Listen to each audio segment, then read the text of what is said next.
తెలంగాణ రాష్ట్రంలో అసలు ఏం జరుగుతోంది? ఎమర్జెన్సీ పాలన అంటూ బీఆర్ఎస్ నేతలు గొగ్గలు పెడతా ఉంటే అదేం లేదంటూ రాష్ట్ర ప్రభుత్వం అంతా చెప్తా ఉంది.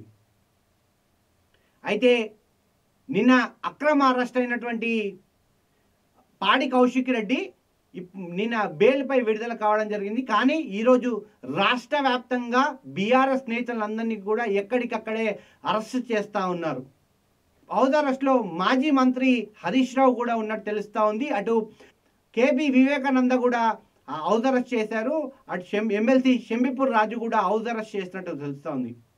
ఇప్పటికే ఎందుకు అరెస్ట్ చేస్తున్నారు, మమ్మల్ని అక్రమంగా ఎందుకు కేసులు పెడుతున్నారు అంటూ గగ్గోలు పెడుతున్న బీఆర్ఎస్ నేతలు ఇదంతా కక్ష రాజకీయ చర్యలే అంటూ కూడా బీఆర్ఎస్ నేతలు చెప్తా ఉన్నారు. అయితే ఇదంతా ఏం లేదు, కేవలం లా అండ్ ఆర్డర్ కోసమే అంటూ కూడా ప్రభుత్వంలో ఉన్న అధికారులు చెప్తా ఉన్నారు.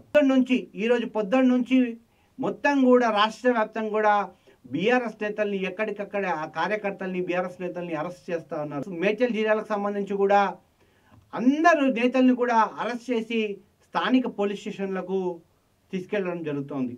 మేడ్చల్ జిల్లా మాజీ గ్రంథాలయ చైర్మన్ భాస్కర్ యాదవ్ మనతో ఫోన్ ఇన్లో అందుబాటులోకి ఉన్నారు. ఒకసారి మాట్లాడే ప్రయత్నం చేద్దాం. ఎందుకు అరెస్టులు చేస్తున్నారని కూడా మాట్లాడి తెలుసుకునే ప్రయత్నం చేద్దాం. మిమ్మల్ని అరెస్ట్ చేశారండి. రాష్ట్ర వ్యాప్తంగా అక్రమ అరెస్టులు జరుగుతున్నాయని మీరు బీఆర్ఎస్ నేతలు గగ్గోలు పెడితే అసలు అక్రమ అరెస్టులు ఎందుకు జరుగుతున్నాయండి? కాంగ్రెస్ పార్టీ చేస్తున్నటువంటి పాలన ప్రజాపాలన కాదండి, వ్యతిరేక పాలన. పొద్దున లేస్తే బీఆర్ఎస్ నాయకులను అరెస్ట్ చేయాలి, పోలీస్ స్టేషన్లలో పెట్టాలి. వాళ్ళు మరి సంవత్సరం అభివృద్ధి పని చేసినామని చెప్పేసి పెద్దగా చెప్పుకోనికి ఓ ప్రజాపాలన పెట్టుకున్నారు వాళ్ళు. ఇది వాళ్ళకు తగిన చర్య కాదు. మేము ఈ రోజు డాక్టర్ బిఆర్ అంబేద్కర్ గారి వర్ధంతి సందర్భంగా ఆయనకు నివాళులు అర్పిద్దామని మేము బయలుదేరితే ఎక్కడికి అక్కడ మా బీఆర్ఎస్ నాయకులను రాష్ట్రంలో మొత్తం ఒక్కరిని కూడా వదలకుండా ఎక్కడికక్కడ మా మాజీ మంత్రులను, మా జిల్లా పార్టీ అధ్యక్షులను, మా శాసనసభ్యులు మాజీ మంత్రులు మల్లారెడ్డి గారిని, షంబీపూర్ రాజు గారిని ఎక్కడికక్కడ జిల్లాలో ఇదేం కారణం అండి? ప్రతి విషయం వాళ్ళు ఏదైనా ప్రోగ్రాం చేస్తే బీఆర్ఎస్ నాయకులను ఫస్ట్ అరెస్ట్ చేయాలి. లేకపోతే వాళ్ళు ఎందుకు, వాళ్ళకి అంత భయం ఎందుకు అవుతుంది? వాళ్ళు సంవత్సరం నుంచి పాలన చేసినారు కదా, వాళ్ళు ప్రజలకు అభివృద్ధి పనులు చేసిరు కదా, వాళ్ళకి భయం ఎందుకు? బీఆర్ఎస్ పార్టీలను ఎందుకు అరెస్ట్ చేయాలి? మేము ఏమంటున్నాం? మేము వాళ్ళని ఏమైనా ప్రోగ్రాంల కాడ పోయి అడ్డుకుంటున్నామా? మేము ఈ రోజు డాక్టర్ బిఆర్ అంబేద్కర్ గారి వర్ధంతి సందర్భంగా మేము ఆయనకు నివాళులు అర్పించాలనుకుంటున్నాం. అంత పెద్ద విగ్రహం పెట్టిన మహనీయుడు మా కేసీఆర్ సార్. ఎందుకంటే దేశంలోనే ఇక్కడ లేదు అంత పెద్ద విగ్రహం. మరి ఆ విగ్రహాన్ని కూడా మేము మరి పాలాభిషేకం చేసి ఆయనకు నివాళులు అర్పించే యోగం కూడా మాకు లేదా? ఇది ఎక్కడి రాజ్యం అండి? అంబేద్కర్ గారు రాసిన రాజ్యాంగం ఇదేనా? వీళ్ళు చేస్తున్న ప్రభుత్వం పాలన చూస్తూ ఉంటే సంవత్సరం పాటు వాళ్ళు చేసిన అభివృద్ధి పనులు ఏందో వాళ్ళు చెప్పుకోవాలి. అంటే ప్రభుత్వము భాస్కర్ గారు ప్రభుత్వం ఏం చెప్తుందంటే కేవలం బీఆర్ఎస్ నేతలు మేము చేసే అభివృద్ధి పనులు చూసి ఓర్వలేకని ఇటువంటి పనులు చేస్తున్నారని కూడా ప్రభుత్వం చెప్తా ఉంది. దానికోసమే మేము అరెస్టులు చేస్తామని కూడా చెప్తా ఉంది. వాళ్ళు చేసింది ఒకటి కూడా లేదండి. వాళ్ళని ఎక్కడ కూడా మేము అడ్డుకోలేదు.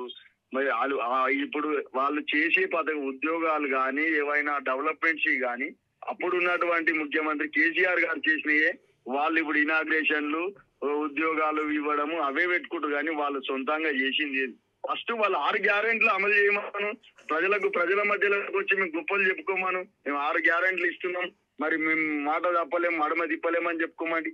ఏదండి వాళ్ళు చేసింది? ఆ ఫ్రీ బస్సులు అన్నారు, ఫ్రీ బస్సులు పెట్టేసి ఒక డొక్కు బస్సులు ఊర్లకు పంపిస్తారు, కొత్త బస్సులు వేసి వాటికి డబల్ ఛార్జీ చేస్తారు. వాళ్ళు చేసింది ఏంది? కరెంట్ ఎక్కడ ఉచితం ఇస్తారు, అది కూడా ఛార్జీలు పెంచుతుంటే ఒక బీఆర్ఎస్ పార్టీ మళ్ళా ధర్నా చేస్తుంది, మళ్ళా వీళ్ళు గలమెత్తుతారని చెప్పేసి భయపడ్డారు. వాళ్ళు ఏ పని చేసినా ప్రజలు, మీరు బీఆర్ఎస్ నాయకులను కాదండి, మీరు ప్రజలను కూడా కనుకోండి. వాళ్ళకి ఏది ఒక అవ్వని అడిగినా చెప్తాడు, ఒక తాతని అడిగినా చెప్తాడు. కేసీఆర్ గారు కడుపులో ఉన్నటువంటి బిడ్డ కాడి నుంచి కాటికి కాలు దాపే అవ్వదాకా కూడా ఆయన సంక్షేమం, అభివృద్ధి పథకాలు చేసినటువంటి నాయకుడు. ఆయన దాంట్లో ఆయన ఒక పైసా కూడా పనికిరాడని తెలియజేస్తాం. అయితే ఇప్పుడు మేడ్చల్ పిఎస్ లో కూడా మిమ్మల్ని కూడా అక్రమ అరెస్ట్ చేసినట్టు కూడా మాకు సమాచారం అందుతోంది. సరే, ఎప్పుడు తీసుకొచ్చారు మిమ్మల్ని పిఎస్ లోకి?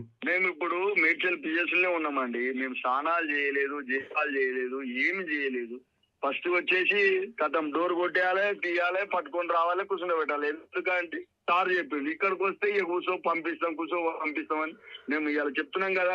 మా కార్యకర్తలు ఒక స్నానం కూడా చేయలేదు, ఇంకేమి కూడా కాలేదు వాళ్ళ కార్యకలాపం ఏం కూడా కాలేదు, పట్టుకొచ్చి ఇక్కడ కూర్చున్నారు. కాంగ్రెస్ పార్టీ ఏది వారు ప్రజాపాలన వల్ల అభివృద్ధి పనులు చేసుకుంటా పోతే వాళ్ళకు పోలీసులు ఉన్నారు, బందోబస్తు ఉన్నారు, మమ్మల్ని పట్టుకొచ్చి కూర్చుండ పెట్టడం ఏంటండి వీళ్ళు అభివృద్ధి పనులకు పోతుంటే. అంటే మీరు బీఆర్ఎస్ నేతలు అంటే వీళ్ళు చెప్తుంది ఏంటంటే ఖచ్చితంగా బీఆర్ఎస్ నేతలు మేము చేస్తున్నవి చూడే ఓర్వలేకని ఇవన్నీ చేస్తున్నారు అంటూ కూడా వాళ్ళు చెప్తున్నారు కదండి. నిన్న సీఎం రేవంత్ రెడ్డి కూడా అదే విషయం చెప్పారు. మహాలక్ష్మి పథకం అమలు అవుతుంది, ఈవీ బస్సులు బీఆర్ఎస్ ప్రభుత్వంలో ఆర్టీసీని నిర్వీర్యం చేసే ప్రయత్నం చేశారు, కానీ ఇప్పుడు లాభాల బాటలు నడుస్తుందని చెప్తున్నారు. ఒకటండి ఆయన జీపీజీ ఇప్పుడు ఒక ముఖ్యమంత్రి హోదాలో ఉండి అలా మాట్లాడడం తప్పండి. నేను కూడా ఒక రైతునే, నాకు 36,000 లోనే ఉందండి. నా 36,000 రుణమాఫీ కాలేదు. ఆయన ఇంకెక్కడ చేసిండండి? మేడ్చల్ మండలంలో, మేడ్చల్ నియోజకవర్గంలో ఎంతో ఇంకా మాఫీ కావాల్సినటువంటి రైతులు ఎంతో మంది రైతు సాయం లేదు, మళ్ళీ ఏది బోనస్ వడ్లది లేదు, ఏది లేదు. ఆయన అన్ని గొప్పలు చెప్పు స్టేజ్ మీద గొప్పలు చెప్పుకుంటే ఇప్పుడు ముఖ్యమంత్రి ఎవరైనా తలకాయ ఊపి వెళ్ళిపోతారండి. ప్రజలలో పోవాలండి, తెలుస్తుంది, ప్రజలలో పోవాలి, తెలుస్తుంది. ప్రజలంతా ఆయనకు వ్యతిరేకత ఉన్నారు. ఇప్పుడు ఆయన ఏదైనా గ్రామ పంచాయతీ ఎలక్షన్ పెట్టమని తెలుస్తుంది. భాస్కర్ చివరి మాట ఎందుకు 12 నెలల్లో కాంగ్రెస్ ప్రభుత్వానికి ఇంత వ్యతిరేకత రావడం జరిగింది? కేవలం బీఆర్ఎస్ నేతల వలన కాదండి.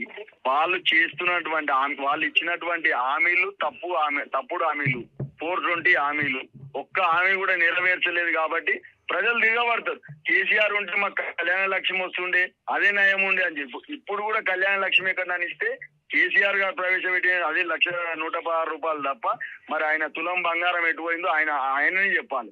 ఇప్పుడు ఆయన 6 గ్యారెంటీలల్లా తులం బంగారం ఉంది కదండి. ఎక్కడైనా రాష్ట్రంలో ఏ ఆడబిడ్డ కన్నా తులం బంగారం ఇచ్చిండా, బతుకమ్మ చీరలు ఇచ్చిండా, ఏమి ఇచ్చిండు ఆయన? ఏమి లేదు. అందుకే ఫెయిల్ అయిపోయింది ఆయన. చివరిగా మీరు ఏం చెప్పాలనుకుంటున్నారండి? ఇది బీఆర్ఎస్ నాయకులు అక్రమ అరెస్టులను ఆపేయాలి. ఇది రానున్న రోజులు ఇట్లనే అరెస్టులు చేస్తే మాకు ఈ ఉద్యమాలు చేసి వచ్చిన వాళ్ళం, మాకు ఈ అరెస్టులు ఏం కొత్త కాదు, జైలు ఏం కొత్త కాదు, లాఠీ దెబ్బలు తూటా దెబ్బలు ఏం కొత్త కాదు. మేము ఏడికైనా ప్రజల కోసం పోరాడతాం. ప్రజల పక్షాన బీఆర్ఎస్ పార్టీ ఉంటది. మా యువ నాయకులు వర్కింగ్ ప్రెసిడెంట్ కేటీఆర్ గారు ఉన్నారు, మా శాసనసభ్యులు మాజీ మంత్రి మల్లారెడ్డి గారు ఉన్నారు, మా ఎమ్మెల్యే షబీపూర్ రాజు గారు ఉన్నారు, మా ఇక్కడ హైదరాబాద్ లో ఉన్నటువంటి ఎమ్మెల్యేలందరూ గట్టిగా ఉన్నారు. మరి అన్ని సీట్లు కూడా మేము కైవసం చేసుకున్నాం. హైదరాబాద్ లో బీఆర్ఎస్ పార్టీ గట్టిగా ఉంది. ఇప్పుడు పల్లెలలో రైతులు తిరగబడతా ఉన్నారు, పల్లెలలో కూడా గట్టిగా అవుతుంది. రానున్న రోజుల్లో ఆయన ఇట్లనే కాలం గడుపుకుంటా పోతే తగిన గుణపాఠం కాంగ్రెస్ పార్టీకి తప్పదు. థ్యాంక్ యూ అండి. మన తెలంగాణ టీవీ ఫోన్ లైన్ లో అందుబాటులోకి వచ్చినందుకు థ్యాంక్ యూ భాస్కర్ గారు. చూశారు కదండి, రాష్ట్ర వ్యాప్తంగా జరుగుతున్న అక్రమ అరెస్టులపై భాస్కర్ యాదవ్ మాటల్లోనే మనం ఇప్పటికైనా ప్రభుత్వం ఆలోచించి అక్రమ అరెస్టులు చేయొద్దంటూ భాస్కర్ యాదవ్ కూడా చెప్పడం జరిగింది.